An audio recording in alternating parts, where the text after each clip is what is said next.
Bienvenidos al canal Cocina con Drasanvi. Mi nombre es María Mallada. Hoy os traigo unas galletas con mantequilla, muy rápidas, muy ricas y muy fáciles, endulzadas con eritritol, que cero remordimientos porque como no tiene ninguna caloría y nos va a endulzar como el azúcar, va a tener un sabor muy rico. Como adorno, pues unas flores comestibles que quedan tan bonitas y tan vistosas, así que vamos a empezar.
Pues ya hemos terminado la receta de hoy.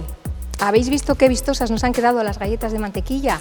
Yo os doy un consejito, prepararlas en paquetes que quedan muy bonitas y es un regalo estupendo.